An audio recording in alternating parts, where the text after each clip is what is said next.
क्या आप जानते हैं हिंदुस्तान दुनिया का चौथा ऐसा मुल्क है जिसमें सबसे ज़्यादा मजहबी बुनियाद पर नफरत फैली हुई है।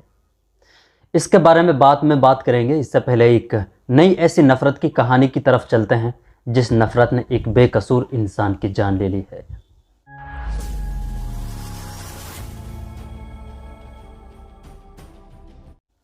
उत्तर प्रदेश के मैनपुरी के नगला सुशाली गांव का रहने वाला एक लड़का जिसका नाम था मोहित यादव। मोहित यादव उत्तर प्रदेश के एक बस में कंडक्टर के तौर पर नौकरी किया करता था। मोहित यादव एक दिन बस के साथ बतौर कंडक्टर जा रहा था तो मोहित ने रास्ते में 2 मिनट के लिए बस रुकवा दी। मोहित ने बताया था कि उसने इसलिए रास्ते में बस रुकवाई थी ताकि 2 मिनट में बस में कुछ सवार मुस्लिम लोग नमाज अदा कर लें और बाकी दूसरे यात्री जो बस में सवार हैं वो अपनी ज़रूरतों से फारिग हो जाएं। इसका बस में बैठे किसी यात्री ने वीडियो बनाया और सोशल मीडिया पर अपलोड कर दिया। वीडियो अपलोड करने की वजह थी कि मोहित ने कुछ मुस्लिम यात्रियों को नमाज पढ़ने की इजाज़त क्यों दी, लेकिन इसका जो अंजाम मोहित को भुगतना पड़ा वो मोहित ने कभी सोचा नहीं था।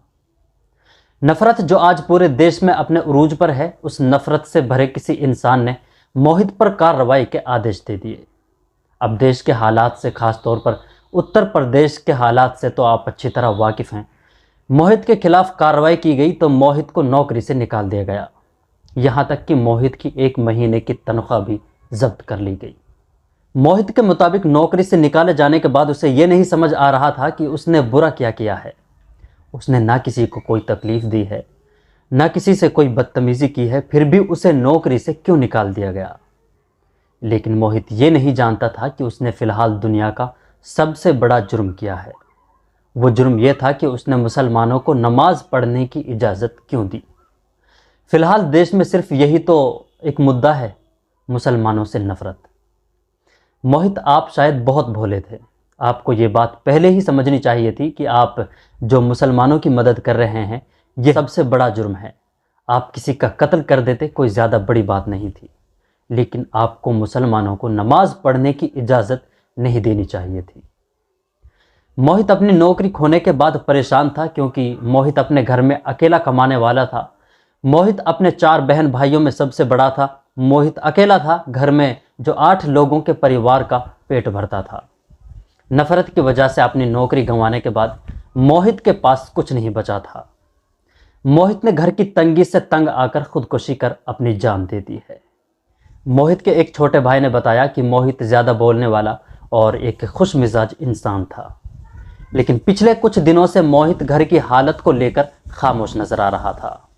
ना किसी से ज़्यादा बातचीत किया करता था।